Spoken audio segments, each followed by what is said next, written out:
저는 이 땅을 살아가면서 만약에 100% 약속을 지키고 100% 약속을 이루고 또한 100%그 약속에 책임지는 사람이 있다면 저는 그 사람을 무조건 따라갈 것입니다. 근데 문제는 무엇이냐면 이 땅에는 100% 약속을 지키고 100% 약속을 이루고 100% 약속을 책임지는 사람이 없다라고 말할 수 있죠.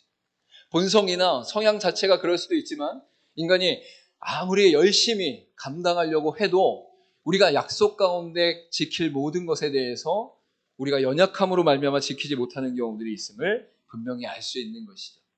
그러나 하나님께서는 우리 가운데 말씀하실 때에 내가 약속하는 하나님이고 그 약속을 이루는 하나님이고 그 약속을 책임지는 하나님이다라고 분명히 말씀하고 있습니다. 그래서 하나님의 약속은 흔들리지도 않고 변치도 않으며 깨어지지도 않는다라고 성경 가운데 말씀하고 있는 것이죠. 그래서 저와 여러분이 이 땅을 살아가면서 하나님을 다양하게 믿고 또한 하나님이 어떠한 분이신지 계속적으로 알아가지만 한 가지 여러분이 꼭 잊지 말아야 될 것이 무엇이냐면 하나님은 언약의 하나님이시다라는 것입니다. 그리고 그 약속의 하나님께서 약속을 이루시고 책임지시고 성취하신다라고 분명히 말씀하셨으니 하나님께 온전히 내어 맡기며 하나님만 의지하는 신앙으로 언약의 하나님을 만나고 언약의 하나님을 누리고 언약의 하나님을 체험할 수 있기를 간절히 소망합니다. 오늘 특별히 본문의 말씀을 통해 나타난 인물은 바로 언약의 하나님이 계속적으로 나타나시며 함께 하시는 아브라함의 인생 가운데 드리워지는 이야기임을 우리가 알 수 있습니다. 하나님께서는 아브라함을 부르셨고 아브라함에게 약속을 맺으셨고 동시에 아브라함에게 그 약속을 이행하셨음을 성경을 통해 말씀하고 있는 것이죠. 여러분 창세기 12장 1절부터 2절 말씀 가운데 하나님께서 아브라함을 부르시는 역사가 나타나는 것을 볼 수 있습니다. 여호와께서 아브라함에게 이르시되 너는 너의 고향과 친척과 아버지의 집을 떠나 내가 내게 보여줄 땅으로 가라. 내가 너로 큰 민족을 이루고 내게 복을 주어 내 이름을 창대하게 하리니 너는 복이 될지라 라고 분명히 말씀하고 있습니다. 아브라함이 갈대아 우르 가운데 있을 때에 하나님께서 아브라함을 부르심으로 말미암아 하나님이 약속하신 그 길로 나아갔다라고 말씀하고 있어요. 하란과 가나안 땅 가운데 그의 인생의 여정이 지나갈 때에 아브라함은 자신을 부르신 하나님 앞에서 약속하신 하나님 앞에서 자신의 삶을 드리고 있음을 분명히 알 수 있는 것이죠. 그리고 하나님께서 이 아브라함에게 나타날 때에 아브라함의 인생 가운데 내려오셔서 그들의 문화와 풍습을 가지고 약속하시는 것을 창세기 15장 가운데 알 수 있습니다. 17절과 18절 말씀 가운데 해가 져서 어두울 때에 연기나는 화로가 보이며 타는 횃불이 쪼갠 고기 사이로 지나더라. 그날에 여호와께서 아브라함과 더불어 언약을 세워 이르시되 내가 이 땅을 애굽 강에서부터 그 큰 강 유브라데까지 내 자손에게 주리니 라고 분명히 말씀하고 있는 거죠. 하나님께서 아브라함에게 약속하셔서 부르셔서 이끄심과 동시에 그의 삶 가운데 들어가셔서 그의 삶 속으로 낮아지셔서 그가 살아가는 삶의 울타리 가운데 경험하는 삶의 모든 풍습과 문화 속에서 하나님이 다시금 약속하시는데 그것이 무엇이냐면 동물의 배를 갈라서 두 사람이 약속할 때에 약속을 만약에 지키지 아니하면 이 동물의 배를 가른 것과 같이 지키지 아니한 자의 배를 가르겠다. 그 생명을 꺼집어내겠다라고 하는 약속을 하나님께서 사용하셨다라는 것이죠. 여러분이 만약에 고대 근동 가운데 살게 되었다면 만약에 약속할 때는 동물 한 마리를 탁 잡아갖고 배를 쫙 가른 다음에 그 사이에 양쪽에 계약자들이 쓰는 거예요. 그리고 그 계약자들이 이 동물의 배를 가른 그 사이로 지나가는 거예요.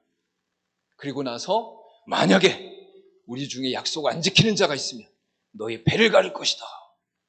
이렇게 약속을 하는 거예요. 지금은 도장을 찍으면 되는데 그때는 이런 약속을 했다는 거죠. 근데 하나님께서 그 형식을 가져옴과 동시에 다른 것은 무엇이냐면 아브라함으로 하여금 그 동물 사이로 지나가게 하신 것이 아니라 하나님께서 타는 횃불이 되셔서 그 동물 사이를 지나가셨다라고 말씀하고 있는 것이죠. 즉 아브라함은 하나님과의 약속을 지킬 수 없으나 하나님은 그 약속을 온전히 지키며 행하시는 분이시다라고 분명히 말씀하고 있는 것. 그리고 오늘 본문의 말씀 가운데 나타난 이 사건 이후에 즉 이삭을 약속하신 하나님의 언약이 나타나기 직전에 하나님께서 약속하시는 원리가 바로 할례 언약을 통해서 나타나는 것을 볼 수 있는 것이죠. 그래서 오늘 본문의 말씀이 지나고 나서 10절과 11절에 이렇게 말씀하고 있어요. 너희 중 남자는 다 할례를 받으라. 이것이 나와 너희와 너희 후손 사이에 지킬 내 언약이니라. 너희는 포피를 배워라. 이것이 나와 너희 사이의 언약의 표징이니라 라고 말씀하고 있죠.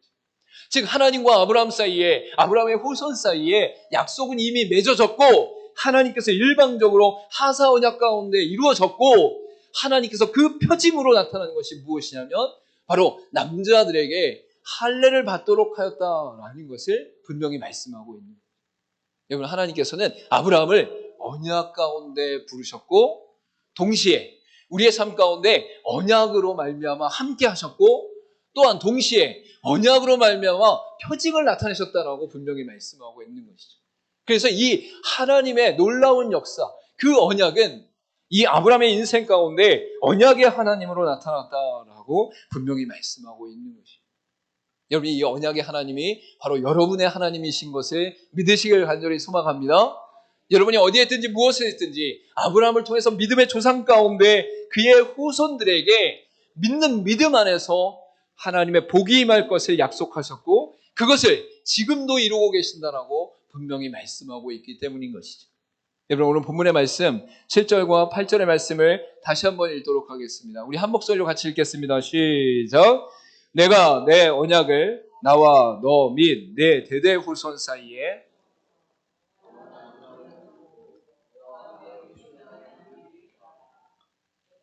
너와 내 후손에게 거류하는 이 땅 곧 가나안 온 땅을 주어 영원한 기업이 되게 하고 나는 그들의 하나님이 되리라. 아멘. 하나님께서 아브라함뿐만 아니라 아브라함의 후손들에게 하나님의 복과 하나님의 약속을 분명히 명시하셨고 동시에 아브라함의 후손은 예수 그리스도를 믿는 모든 백성들 가운데 그 열방 가운데 이루시는 역사다라고 성경 가운데 말씀하고 있는 것이죠. 그렇기 때문에 지금 이 순간을 살아가는 우리의 인생 가운데도 하나님이 약속을 이루고 계시며 약속 가운데 책임져 주고 계시며 약속으로 말미암아 우리 속에 함께하고 계신다라고 분명히 말씀하고 있는 것이죠. 우리 같이 한번 고백하도록 하겠습니다. 나의 하나님은 약속의 하나님이십니다. 하나님께서 책임져 주시며 이루어 주시며 함께 하십니다. 할렐루야. 하나님의 약속은 창세 전부터 우리 가운데 나타났으며 그 약속이 끊임없이 모든 세대 가운데 드려짐과 동시에 지금 이 순간에도 우리에게 나타나고 있다고 성경은 분명히 말씀하고 있는 것이. 그래서 우리가 약속의 하나님을 믿을 때에 그 약속의 하나님께서 나와 함께 하시며 내 가운데 역사하시고 이루시며 책임져 주신다라고 분명히 말씀하고 있는 것이죠. 여러분, 그래서 오늘 본문의 말씀을 통해서 아브라함에게 나타나신 언약의 하나님이 어떠한 하나님이신가를 우리가 분명히 깨닫고 그 언약의 하나님이 나의 삶 가운데도 아브라함의 인생 가운데 역사하셨던 것처럼 내게도 역사하실 것을 믿는 놀라운 믿음으로 세워져 갈 수 있기를 간절히 소망합니다. 그래서 이 아브라함에게 나타난 하나님의 언약의 하나님이 바로 우리의 하나님 되신다라는 것을 선포하고 이 언약의 하나님께서 아브라함에게 나타난 특징을 우리가 바르게 이해함으로 말미암아 또한 나의 신앙의 고백으로 나타남으로 말미암아 언약의 하나님 가운데 승리하는 저 여러분 되기를 간절히 소망합니다. 첫 번째로 언약의 하나님은 한계를 깨뜨리십니다 라는 것입니다. 그럼 본문의 말씀 가운데 1절과 2절 말씀 우리 같이 읽도록 하겠습니다. 시작. 아브라함이 99세 때에 여호와께서 아브라함에게 나타나서 그에게 이르시되 나는 전능한 하나님이라 너는 내 앞에서 행하여 완전하라. 내가 내 언약을 나와 너 사이에 두어 너를 크게 번성하게 하리라 하시니. 여러분, 하나님께서 언약을 말씀하시면서 가장 먼저 드러내시는 것이 무엇이냐면 아브라함의 나이가 99세다라는 거였어요. 여러분, 여기에서는 다양한 의미가 있는데 특별히 아브라함의 여정을 살펴보도록 하시는 것이죠. 그래서 아브라함이 75세에 갈대아 우르에서 나왔으며 86세에 이스마엘을 낳았고 이제 96세 가운데 이삭을 약속받고 있다는 거예요. 그러니까 이 아브라함의 여정이 인생 가운데 하나님이 약속하신 대로 이끌어가고 계시고 그럼에도 불구하고 아브라함은 하나님 앞에 그 약속을 온전히 믿지 못함으로 말미암아 그 약속을 지키지 못하는 인간의 연약함을 보여줬다라는 것이죠. 여러분, 우리 읽지 않았지만 이 바로 직전장인 창세기 16장 18절 말씀 16절 말씀 가운데 이렇게 말씀합니다. 하갈이 아브라함에게 이스마엘을 낳았을 때에 아브라함이 86세였더라 라는 것이죠. 여러분, 그러니까 16장의 마지막 절에 그가 86세였다는 것을 얘기함과 동시에 17장 1절 가운데 그가 99세였더라 라고 말씀하고 있어요. 여러분, 이것은 뭘 말씀하고 있는 것입니까? 13년의 시간 동안 하나님께서 아브라함에게 말씀하지 않으셨다라는 것이죠. 여러분, 이것은 단순히 하나님께서 임재하지 않으셨다라는 뜻이 아니라 아브라함이 이제 이스마엘로 족하나이다. 이스마엘도 나의 아들이니이다. 이스마엘이 나의 상속자가 될 것입니다. 이스마엘이 나의 후계자가 될 것입니다. 이제 나는 더 이상 소망이 없으며 나는 더 이상 아무 능력이 없으며 육체의 능력을 상실했고 마음 또한 가라앉았으며 나는 한계가 있는 존재이니 이제 멈추겠습니다. 이제 그만하겠습니다. 이제 저는 아무것도 아닙니다. 여러분, 아브라함의 인생 가운데 그 육체가 쇠하여져서 이제 아이를 낳을 수 있는 능력이 없어요. 사라는 이미 끝난 상태 가운데 임신할 수 없는 몸이 되어버렸어요. 그런데 아브라함에게 하갈을 통해 얻은 이스마엘이 있네요. 13살이 된 이 이스마엘을 보니까 이제 그 아이를 통해서 하나님의 약속이 이루어지길, 내 후손이 이어지기를, 내 후대 가운데 생명이 연결되어지기를 바라는 마음이 그에게 있었다라는 것이죠. 여러분, 그런데 여기서 잊지 말아야 될 것이 있는데 그것이 무엇입니까? 하나님의 약속은 사라와 아브라함 사이에 맺어진 약속이다라는 것이에요. 하나님은 아브라함과 사라 사이에서 후손을 줄 것이고 그 후손을 통해서 내 후손과 대대의 후손과 모든 민족과 하나님의 복이 임하는 역사가 일어날 것이라고 분명히 말씀하고 있는 것이죠. 여러분, 우리도 이 땅을 살아가면서 내 시각으로, 내 판단으로, 내 경험으로 한계의 줄을 그을 때가 많이 있어요. 이제 다 됐다. 나는 할 수 없다. 나는 끝났다. 나는 아무것도 아니다. 더 이상 내가 할 수 있는 게 없다. 이제 방법이 없다라고 말하는 자신의 한계가 있다라는 거예요. 하나님을 믿는 믿음이 있는데 하나님이 붙잡아 주시고 역사하신 것을 기대하기보다 이제 끝났다. 내가 보니까, 내 경험으로 보니까, 내 상식으로 보니까, 내 지식으로 보니까, 옆 사람이 얘기하는 거 보니까, 딴 사람이 얘기하는 거 보니까. 여러분, 우리의 인생 가운데, 우리의 삶 가운데 한계는 우리가 정하는 것이지 하나님이 정하는 것이 아닙니다. 할렐루야. 여러분 스스로 한계를 정하지 마시기를 간절히 소망합니다. 한계는 우리가 정하는 것이지 하나님이 정하시는 것이 아니다라는 거예요. 하나님은 언약의 하나님으로서 우리 인생 가운데 하나님의 모든 은혜를 베풀어 주길 원하시고 말씀 가운데 말씀을 붙잡고 말씀 안에 거하며 말씀으로 나아가는 인생 가운데 하나님께서 역사하시길 원하신다라는 거예요. 그러니까 우리의 인생 가운데 한계는 우리가 정한 거지 하나님이 정하신 게 아니에요. 여러분, 아브라함이 창세기 17장 18절에 뭐라고 말씀하십니까? 아브라함이 이에 하나님께 아뢰되 이스마엘이나 하나님 앞에 살기를 원하나이다. 아유, 저는 능력이 없어요. 분명히 목소리가 이랬을 거예요. 나이가 있으시. 아유, 나는 이제 힘이 없어요. 하나님, 이스마엘이나 내 후대를 잇기 원합니다. 이스마엘이나 하나님 앞에 살기를 원합니다. 뭔 자식이 더 낳을 수도 없어요. 저는 힘이 없어요.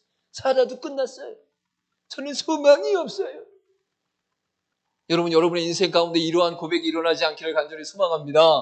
하나님이 약속하신 것이 아직 이루어지지 않았는데 아브라함은 자신의 목소리와 자신의 삶과 자신의 경험과 자신의 지식 가운데 한계를 정해버렸어요. 끝났다. 이제 마지막이다. 더 이상 소망이 없다. 여러분, 그러나 하나님께서는 이때에 분명하고 명확하게 말씀하십니다. 나는 전능한 하나님이라 너는 내 앞에서 행하여 완전하라 라고 말씀하고 있는 거예요. 나는 전능의 하나님이다. 나는 엘샤다이다. 여러분, 지금 히브리어를 하나 배웠어요. 엘샤다이. 엘은 하나님이시고 샤다이는 전능하시다는. 여러분, 여러분의 인생 가운데 하나님이 어떤 분이십니까? 언약의 하나님으로서 우리 가운데 나타날 때에 하나님께서 우리 가운데 어떻게 역사하시냐? 엘샤다이로 역사하신다는 거예요. 전능하신 하나님으로 함께 하신다는 거예요. 그래서 아브라함의 인생 가운데 아브라함은 이제 포기하고 아무것도 아니다. 이제 끝났다. 우리에게 소망이 없다. 더 이상 아이를 낳을 수 없다라고 말할 때에 하나님은 아니다. 나는 약속했다. 나는 전능한 하나님이다. 너는 내 앞에서 행하여 완전해라 라고 말씀하고 있는 거예요. 여기서 완전해라 라는 것은 이 아브라함에게 퍼펙트한 모습을 요구하시는 것이 아니라 퍼펙트하신 하나님 앞에 나오라는 뜻이에요. 완전하신 하나님 안에 거하며 완전한 하나님으로 말미암아 그 은혜를 누려라라고 말씀하고 있는 것이죠. 여러분, 저 여러분의 인생 가운데 한계를 정하시지 말기를 간절히 소망합니다. 아플 때에, 가난할 때에, 어려울 때에, 슬플 때에, 힘들 때에 그 한계는 여러분이 정하시는 거예요. 하나님은 정하지 않으셨어요. 하나님은 지금도 역사하시고 지금도 함께하시고 지금도 동행하시는 줄 믿으시길 바랍니다. 누가복음 15장 22절부터 24절 말씀 가운데 아버지는 종들에게 이르되 제일 좋은 옷을 내어다가 입히고 손에 가락지를 끼우고 발에 신을 신기라. 그리고 살진 송아지를 끌어다가 잡으라. 우리가 먹고 즐기자. 이 내 아들은 죽었다가 다시 살아났으며 내가 잃었다가 다시 얻어누라 하니 그들이 즐거워하더라. 우리가 너무나 잘 알고 있는 탕자의 비유죠. 둘째 아들이 아버지의 유산을 미리 받아 세상 가운데 나아갔을 때에 그 아들이 탕진하게 되어지고 돼지의 열매를 먹게 되어지고 가난하고 찌들어진 인생을 살게 됩니다. 그때 이 아들에게 생각나는 것은 아버지의 집에 간다면, 아버지와 함께 한다면, 아버지 안에 거한다면 내가 풍성히 누릴 수 있을 텐데. 근데 마음에 걸리는 게 있었어요. 뭐예요? 내 거 주세요. 빨리 달라고요. 나 갈 거예요. 나 혼자 내 맘대로 살 거예요. 빨리 내려놓으시라고요. 그렇게 유산을 물려받은 사람이 가서 다 잃고 들어왔으니까 할 말이 없는 거예요. 얼굴을 못 드는 거예요. 나갈 수가 없는 거예요. 그래서 그 입술에 말하기를 내가 종이라도 돼야 되겠다. 아버지의 종이라도 된다면 그 집 가운데 먹을 수는 있을 텐데. 근데 놀라운 사실이 무엇인 줄 아십니까? 아들이 온다는 소식을 듣고 그가 아직 도착하지도 않았음에도 불구하고 저 멀리에서 아들이 언제쯤 올까? 어디쯤 왔을까? 계속 기다리는 아버지께서 그 아들이 오니까 잔치를 벌이고, 이야 우리 아들이 왔다. 이야 내 사랑하는 아들이 왔다. 이야 먹을 걸 다 내놔. 송아지 잡아. 얼른 좋은 옷을 내놔. 야 그 액세서리 빨리 내놔. 그리고 이 아들과 함께 먹고 즐기고 함께하는 역사가 일어났다. 여러분이 어떠한 상태 가운데 있든지 어떠한 처지 가운데 있든지 어떤 한계 가운데 있든지 전능한 하나님 안에 거하시면, 전능한 하나님 앞에 나아가면, 전능한 하나님 안에 거하면 여러분의 삶을 붙잡고 세워주시는 역사가 일어날 줄 믿으시길 간절히 소망합니다. 하나님은 살아계십니다. 하나님 역사하십니다. 하나님 함께하십니다. 그렇기 때문에 언약의 하나님은 바로 한계를 제한하지 않으신다, 한계를 깨뜨리신다라고 분명히 말씀하고 있는 것이죠. 역대상 13장 8절 말씀 가운데 다윗과 이스라엘 온 무리는 하나님 앞에서 힘을 다하여 뛰놀며 노래하며 수금과 비파와 소고와 재금과 나팔로 연주하니라 라고 말씀하고 있습니다. 여러분, 언약궤를 옮기는 과정 속에서 이 다윗과 이스라엘 백성들이 하나님 앞에서 여러분의 인생이 하나님 앞에 있습니까? 내 앞에 있습니까? 세상 앞에 있습니까? 딴 사람의 시선 앞에 있습니까? 내 처지와 문제 앞에 있습니까? 좀 질문해 보세요. 내가 살아가는 여정 속에 내 가정과 사업장과 직장과 내 삶의 울타리에 있는 모든 일들 가운데 또한 나 스스로에게 내가 어디에 있느냐고요? 하나님 앞에 서 있습니까? 세상 앞에 서 있습니까? 문제 앞에 서 있습니까? 내 연약함 가운데 서 있습니까? 사람들의 시선 앞에 서 있습니까? 여러분, 하나님 앞에 서 있기를 간절히 소망합니다. 다윗이 하나님 앞에 서 있었기 때문에 그 인생 가운데 두려움이 없었으며 하나님께 마음이 합한 자로 인생을 살았고 하나님과 동행하는 믿음의 역사가 일어나는 것을 볼 수 있는 것이죠. 여러분, 코람네오의 인생은 하나님이 그의 백성들에게 주신 가장 놀라운 축복입니다. 하나님 앞에서 행하는 삶은 이 땅 가운데 하나님의 백성들에게 주신 하나님의 가장 놀라운 축복이다라는 것이죠. 여러분, 두 번째로 언약의 하나님은 존재를 확장하십니다라고 말씀할 수 있습니다. 우리 본문의 말씀 가운데 3절부터 5절 말씀 같이 읽도록 하겠습니다. 시작. 아브라함이 엎드렸더니 하나님이 또 그에게 말씀하여 이르시되 보라 내 언약이 너와 함께 있으니 너는 여러 민족의 아버지가 될지라. 이제후로는 내 이름을 아브라함이라 하지 아니하고 아브라함이라 하니 이는 내가 너를 여러 민족의 아버지가 되게 하려 함이라. 여러분, 한계에 있던 아브라함에게 하나님께서 두 번째로 나타나시는 것이 무엇이냐면 이름을 바꿔주고 계세요. 아브라함은 아브라함으로, 사레는 사라로 바꿔주시는 역사가 일어나는 것을 볼 수 있는 것이죠. 이때 아브라함은 존귀한 자이고 아브라함은 열국의 아비이며 사레는 공주이고 또한 사라는 열국의 어머니가 되는 것을 우리가 분명히 알 수 있습니다. 여러분, 단순히 이름을 바꿨다는 것은, 계명을 했다는 것은 이름 자체만 바뀐 것이 아니라 그 인생을 향한 하나님의 목적과 하나님의 의미가 바뀌었다는 거예요. 우리도 가끔 가다가 계명할 때에 너무 심한 욕과 같은 것이나 아니면 특정 안 좋은 이름이거나 불리기 힘든 이름이 있을 때 계명하는 것을 볼 수 있어요. 그런데 이 성경의 계명은 하나님께서 직접 바꾸신 거예요. 그리고 직접 바꾸시는 가운데 이 아브라함과 사라의 인생 가운데 개입하셔서 이들의 인생의 존재 자체를 확장시키는 역사가 일어나는 것을 볼 수 있는 것이죠. 여러분, 여러분이 태어났을 때에 여러분은 왕자와 공주였습니다. 할렐루야. 여러분, 우리 청년들과 우리 자녀들이 있는데 여러분을 부모들이 바라볼 때에 너는 나의 왕자야. 너는 나의 공주야. 너무 예뻐. 너무 예뻐. 너무 사랑스러워. 왕자와 공주가 바로 여러분이었다는 거예요. 그리고 우리 어른들도 어렸을 때는, 태어났을 때는 바로 왕자와 공주로 아주 존귀하고 아름다운 존재였죠. 여러분, 그런데 하나님께서 이 혈육 간에 이어지는 관계 속에 나타나는 그 왕자와 공주를 넘어서 바로 열국의 아비와 열국의 어머니로 세우는 역사가 하나님의 존재의 확장 가운데 나타나고 있다라고 말씀하고 있는 거예요. 여러분, 언약의 하나님은 지금도 살아계시며 역사하시면서 여러분의 존재를 확장시키고 계심을 알 수 있기를 간절히 소망합니다. 여러분, 제가 저 깡촌에서 태어났어요. 저 산속에서 산과 들을 뛰어다니며 사슴과 고라니와 또한 토끼와 같이 뛰어다니는 존재예요. 여러분, 한자를 배우면서 천자문을 배우는 존재예요. 이렇게 얘기하면 어떤 분이 청학동에 사셨냐고 그런 사람들이 있는데, 그게 아니라 우리 시골이 그랬어요. 서해안 고속도로가 뚫리면서 도시가 갑자기 발달하면서 지금 당진이라고 하면 와, 거기 잘 사는 동네, 땅값 비싼데 이러는데, 옛날에는 천안으로 해서 온양으로 해서 예산, 기지시하고 그냥 도는 데만 시간이 서너 시간 걸렸어요. 그 제가 명절 때 한번 내려가는데 입석으로 타고 갔거든요. 혼자서 17시간 걸렸어요. 서서. 공황장애 오는 줄 알았어요. 답답해 미칠 것 같더라고요. 그 좁은 통로에 앉아서 신문 깔고서는 17시간을 갔는데, 그 시간 속에서 이야, 시골이구나. 깡촌이군 깡촌이군. 근데 하나님이 나를 부르시고 세우시고 내 삶 가운데 이제 한 가정을 이루는 것에 만족하지 아니하고, 또한 한 삶을 살아가는 것에 만족하지 아니하고, 하나님이 나를 들어 쓰심으로 말미암아, 세우심으로 말미암아 복음을 전하는 자로 세우셨다라는 거예요. 그리고 이 땅과 이 민족과 또한 이 세계 가운데, 또한 이 지역 가운데 한 영혼을 붙잡고 나아가는 은혜의 능력을 베풀어 주셨다라는 것이죠. 여러분, 한계를 깨뜨리신 하나님께서 그 다음 스텝으로 나아가는 것이 무엇이냐면 존재를 확장시킨다라는 거예요. 우리가 군대에 갔을 때 훈련을 받는 이유가 무엇입니까?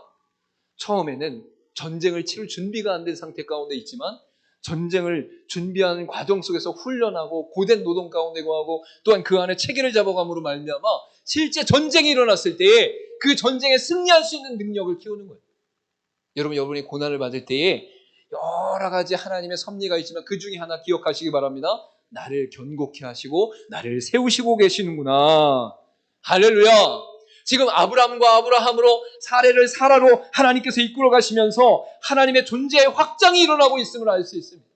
여러분, 이것이 신약 가운데 어떤 인물로 대표적으로 나타납니까? 시몬 베드로에게 나타납니다. 여러분, 그의 이름이 시몬이었어요. 널려있는 이름이었어요. 흔들리는 이름이고 깨어지는 이름이었어요.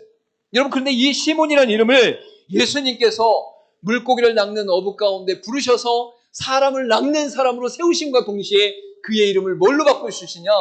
게바로 바꿔주십니다. 게바로.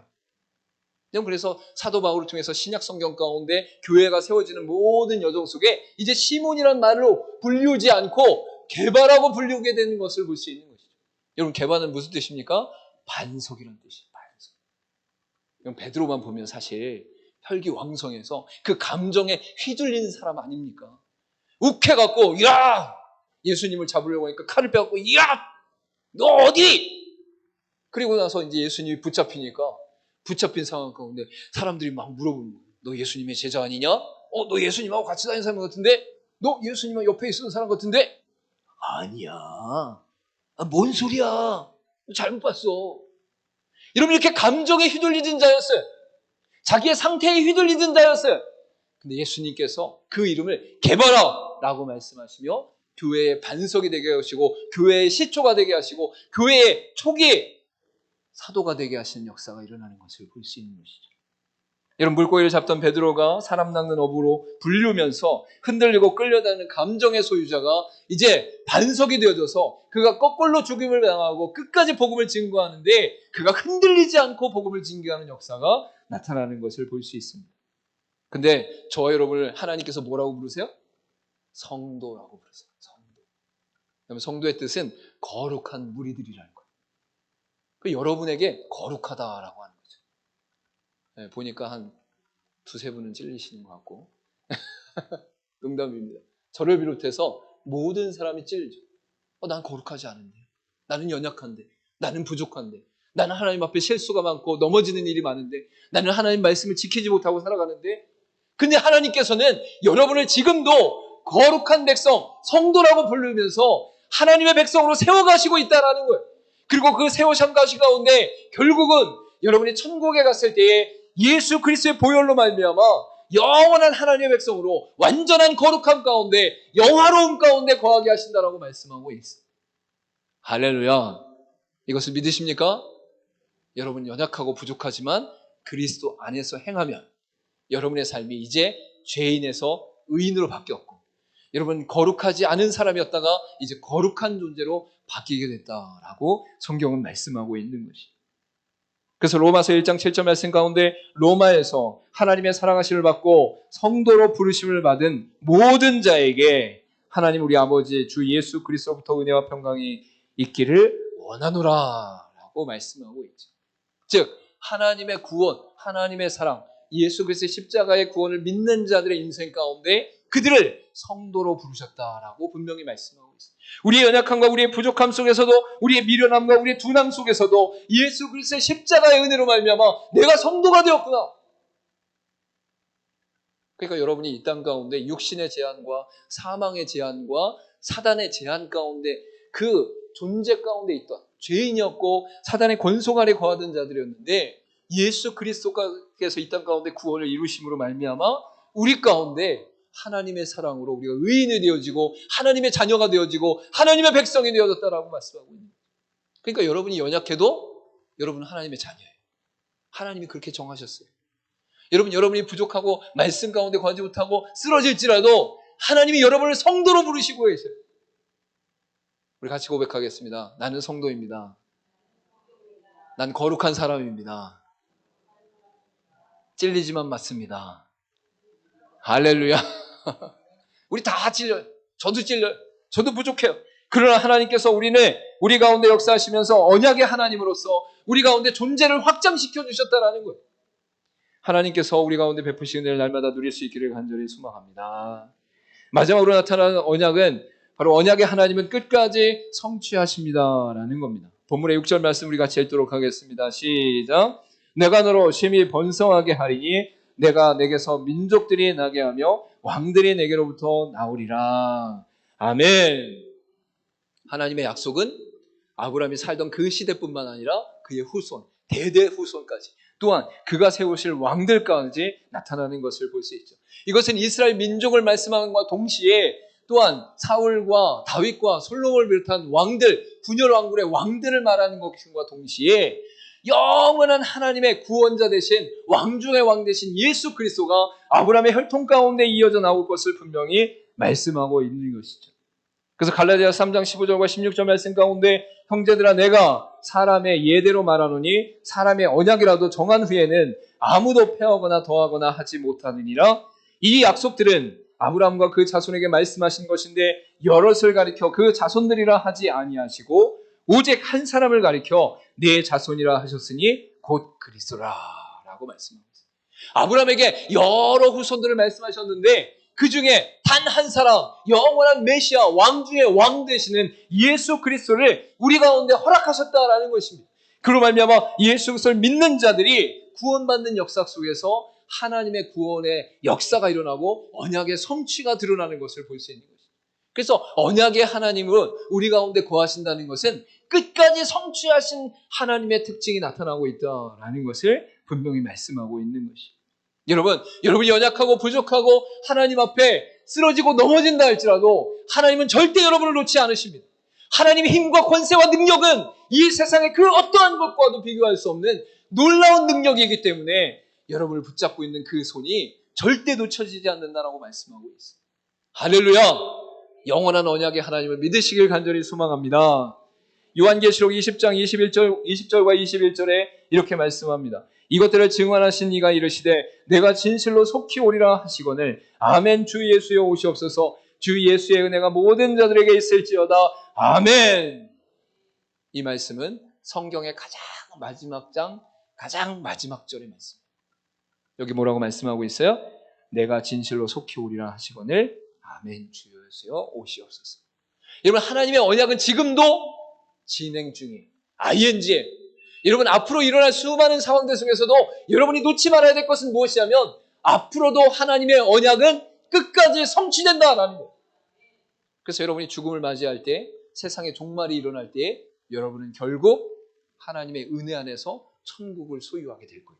동시에 이 땅 가운데 세상의 종말 속에서 예수 그리스도가 재림하실 때에 새하늘과 새 땅이 이 땅 가운데 임할 때에 여러분 그곳에서 부활체로서 하나님과 영원토록 함께하게 될 것이다라고 분명히 말씀하고 있는 것이죠. 여러분, 우린 연약하나 하나님께서 이루십니다. 하나님께서 책임져 주십니다. 하나님께서 함께하십니다.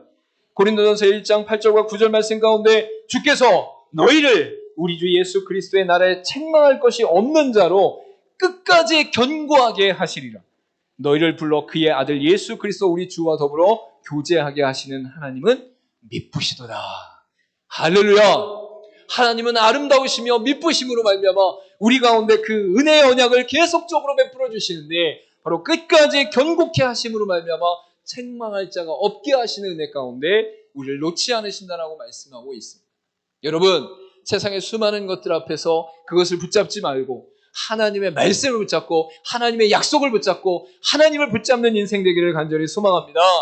영원한 언약의 하나님은 여러분 가운데 함께 하시면서 한계를 깨뜨리시고 존재를 확장시키시고 끝까지 성취하시는 분이시다라고 분명히 말씀하고 있습니다. 이 하나님을 믿으면 그 하나님으로 말미암아 힘이 나는 거예요. 그 하나님으로 말미암아 다시 시작할 수 있는 거예요. 그 하나님으로 말미암아 도전할 수 있는 거예요. 그 하나님으로 말미암아 소망을 품을 수 있는 것이에요. 여러분, 여러분에게 하나님이 언약의 하나님 되시기를 간절히 소망합니다. 우리 같이 고백하고 마치도록 하겠습니다. 첫 번째, 언약의 하나님은 한계를 깨뜨리십니다. 언약의 하나님은 한계를 깨뜨리십니다. 두 번째, 언약의 하나님은 존재를 확장시키십니다. 언약의 하나님은 존재를 확장하십니다. 세 번째, 언약의 하나님은 끝까지 성취하십니다. 언약의 하나님은 끝까지 성취하십니다. 아멘! 아멘! 아멘! 우리의 인생 가운데 언약의 하나님을 붙잡고 의지하며 언약의 하나님과 날마다 승리하는 믿음의 삶이 되기를 간절히 소망합니다. 기도하도록 하겠습니다.